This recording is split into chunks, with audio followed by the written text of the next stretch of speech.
Hello there, Ray here, and pre-release 5 is out. This is for the 1.13 Aquatic update. This one comes out with a lot of different bug fixes, and these are pretty major ones that the last couple ones that people are really looking at. Now there is a couple more bugs that they should probably fix before giving out the final release, but I'm saying they're actually doing a really good job at knocking out these ones that the community has really been pointing at. But if you feel like there is still a really annoying bug that's still in game, please tell me about it down in the comments. They finally fixed the long time bug that I reported way back in 1.9 where some types of jockeys that occur in the game naturally don't spawn. This made it almost impossible to find some types of jockeys, although they could spawn using like spawners and other types of spawning, but they wouldn't normally spawn naturally. But this really means that we're going to see a lot more of like your chicken jockeys as well as your spider jockeys just as you walk around in a normal world. This made it impossible to find some types of jockeys in a vanilla survival world, which end up making those type of jockeys being a discontinued mob, although there is quite a few discontinued mobs that are still in the game, and if you would like to see what type of discontinued mobs that are in past versions, I will link a video down in the description where I go through all those. I'm really glad that they fixed this bug because this will allow us to be able to finish off our zoo where we're trying to collect all the different types of mobs that are possible in vanilla survival, and some of these were just not possible to get prior to this bug being fixed.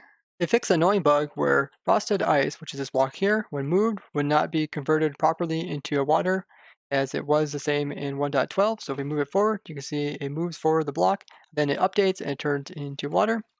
And it still works with armor stands wearing Frostwalker boots that are enchanted. So if we move this guy here, you'll see that he'll freeze that water there back into frosted ice.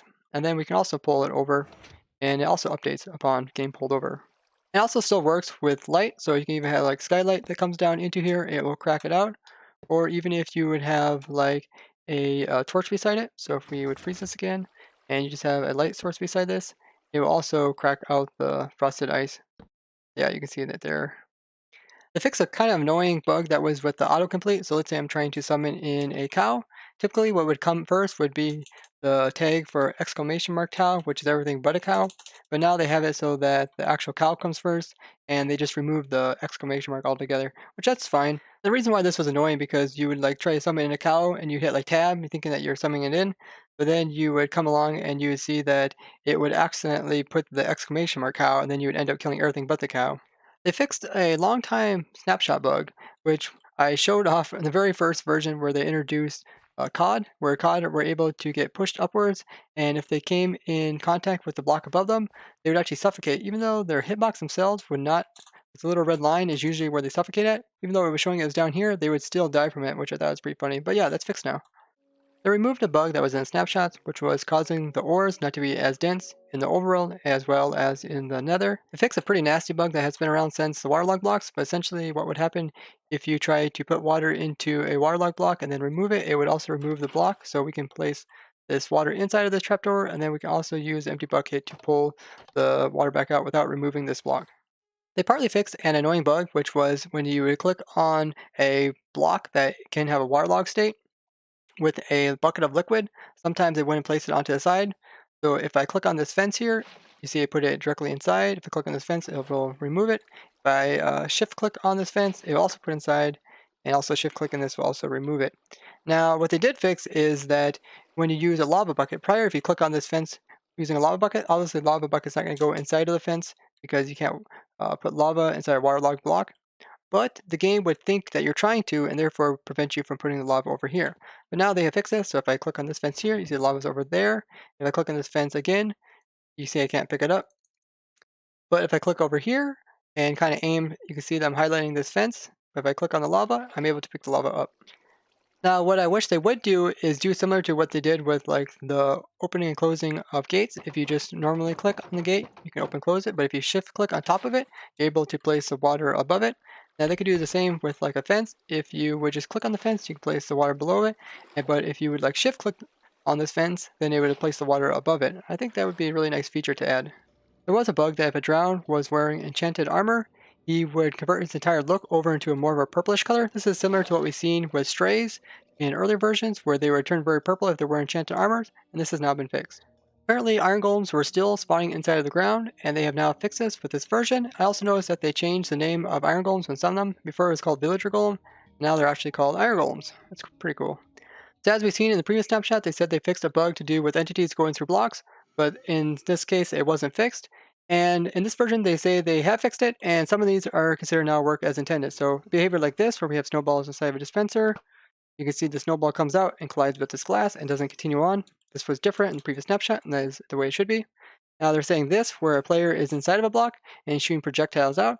This is intended that the projectiles continue going through and ignore that the player is inside a block and throwing projectiles from within inside the block. So that is now considered as work as intended. Now it seems that if we put a snowman here, he is unable to actually hit this husk here, but I also noticed that they changed the name of snowman, so now they're called snow golems. Okay, there, I put a snowman in there, and you can see this snowman here is trying to hit this husk, and his snowballs are unable to escape his own hitbox, or else, yeah, I think they're hitting his own hitbox probably, or else they're hitting the corner of the husk hitbox. It's a little bit hard to tell, but he's definitely coming and colliding with something, but his snowball is unable to actually hit the husk here, so I'm not sure if that's intended or not, but if we give him a little bit more space, I think he should be able to hit the husk. No, he's still not able to hit the husk, which is a bit strange. That might still be a bug. Yeah, he's not. They're not touching each other, but he's unable to hit the husk. It seems like if they're a little bit farther away, then they are able to hit him. They also fixed a bunch of other bugs, including one where if you would open up a beacon, and then open up your inventory here and have the recipes being accessible, then it would crash the game. They finally fixed that bug that a lot of you guys were requesting, which was when the player would come out of the water and try to go onto land, he would still be in a small character and he wouldn't be able to go into his tall character. They fixed the bug that if you would upgrade your 1.12 world into a 1.13 world, then the dragon would respawn, and this is no longer the case, but you can see that there is this new bug, which is pretty cool, where you get this pretty much no texture, which is the beam that goes from the ender crystals to the dragon. It looks so cool. It like gets stretched out and then it like zips around like this cone shape. I find that so awesome.